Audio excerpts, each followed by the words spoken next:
comment est-ce que vous voyez les choses? Et je sais qu'il y a un certain nombre de villes qui ont passé des conventions avec la PAGL pour je dirais, mettre en place une GRL, enfin offrir une GRL où la ville prendrait une part de la cotisation, hein, pour les bailleurs, de manière à, je dirais, inciter les bailleurs privés à y recourir plus facilement et je dirais en supporter qu'une partie seulement du coût. Alors très concrètement, ce n'est pas le cas de la ville de Montfermeil, je n'y ai pas souscrit, pour d'évidentes raisons budgétaires, villes, étant l'une des villes les plus pauvres de Seine-Saint-Denis, d'Île-de-France, puisque nous sommes totalement démunis, même d'entreprises et de ressources donc. Mais au-delà de ça, je vais parler d'un autre point de vue, sans forcément rentrer dans la technicité qui est tout à fait intéressante, et je souscris plus particulièrement aux 3 dernières interventions. Pour être très, très clair, ça fait 25 ans que je suis en Seine-Saint-Denis, donc à Montfermeil, et nous avons passé notre temps, quels que soient les patrimoines immobiliers, à essayer de resolvabiliser des familles qui ne l'étaient plus et à pouvoir rassurer, quand c'était possible, des propriétaires. Quand je dis quand c'était possible, vous parliez tout à l'heure à l'instant de l'Agence nationale de renouvellement urbain, c'est 1500 logements en copropriété que l'on a dû basculer en logement social, puisque là, il n'y avait plus rien à faire. Mais sur un centre-ville ancien, effectivement, nous avons gardé et resolvabilisé non seulement les familles, mais également les propriétaires, pour une amélioration du patrimoine. Et sur l'ensemble du pavillonnaire et des autres logements, on est sans cesse à l'interface entre le propriétaire et le locataire. Alors, par rapport aux propos de Madame la Ministre, j'accepte que la situation soit perfectible. Je crois néanmoins que sur ces 10 dernières années, de grands progrès ont été faits par tous les mécanismes, certes partiels, mais partiels parce qu'ils s'adressaient à un segment de la difficulté en fonction des circonstances et du temps. Bien.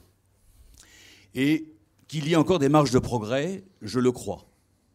Mais je ne pense pas que l'on doive partir sur quelque chose d'universel, j'y reviendrai.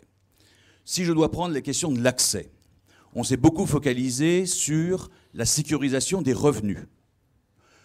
C'est le plus facile à traiter. Et ça ne fera pas de débat idéologique entre nous. Mais je pense que le propriétaire qui va mettre en location, il a un souci non seulement de revenus légitimes, mais il a un souci vis-à-vis de la copropriété également d'avoir un certain nombre de garanties sur l'occupation bon père de famille du bien.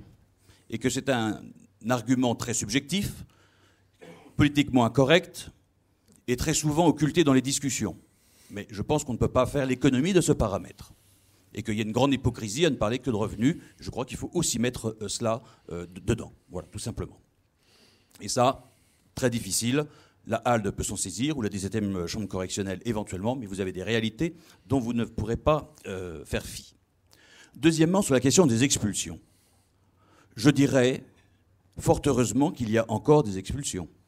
Mais je dirais en même temps, les commissions d'autorisation du concours de la force publique ont fait d'énormes progrès pour pouvoir, malgré les décisions de justice, dès lors que l'on a affaire à des personnes de bonne foi, pouvoir trouver toutes les solutions et prendre le temps nécessaire pour les resolvabiliser et quelque part, par les indemnités que l'État doit à ce moment-là pour non-exécution de la décision de justice aux propriétaires, finalement arriver sur quelque chose de correct.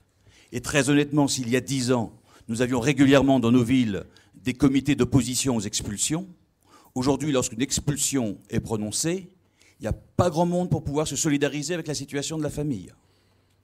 Et donc, à un moment donné, la détresse, l'accident, oui, et je crois que nous sommes allés assez loin, mais on peut aller plus loin, ça ne me dérange pas.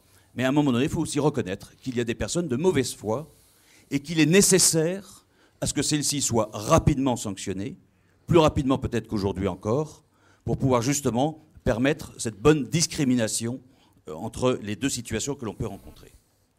Ensuite, de ce qui a pu être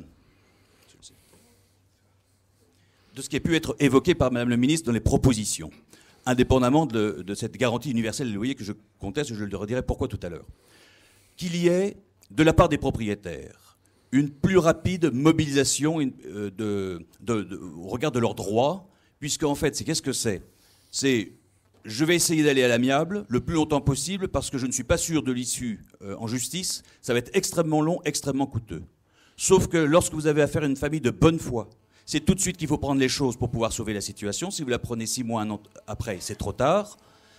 En revanche, si vous avez affaire à des personnes qui ne sont pas de bonne foi, eh bien je pense qu'il faut y aller très rapidement. Et si les propriétaires étaient par un mécanisme à trouver, en capacité, auprès de la mairie, du Conseil général des actions sociales, que sais-je, à étudier, en capacité d'alerter pour qu'un tiers, éventuellement, alors non seulement eux, mais qu'un tiers, puisse tout de suite dépêcher, comme les bailleurs sociaux font avec leurs travailleuses familiales, pour voir la situation le plus en amont possible, nous aurions gagné du temps.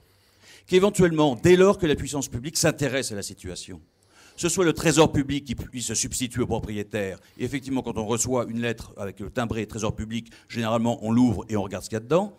Et on y fait un peu plus attention. Pourquoi pas? Donc là, je pense qu'il y a une articulation en amont pour pouvoir sauver le plus rapidement possible les situations qui méritent d'être sauvées. Mais il y a aussi des personnes de mauvaise foi, et je crois qu'il faut se le dire.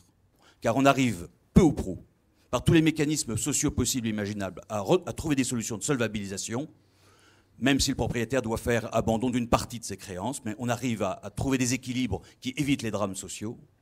C'est une question de priorisation à l'intérieur des familles de ce que doit être également le logement. C'est une vraie question, donc surtout ne touchons pas à la responsabilisation, autrement on aura les mêmes abus, et je suis obligé de le dire, que ce que l'on a actuellement avec la CMU, qui est un vrai scandale, et qui est, je dirais, pas pour rien, dans certaines exaspérations, toute population confondue, au regard des abus auxquels nous on assiste, les assistantes sociales assistent, et l'ensemble des professionnels assistent. La couverture maladie universelle, ça.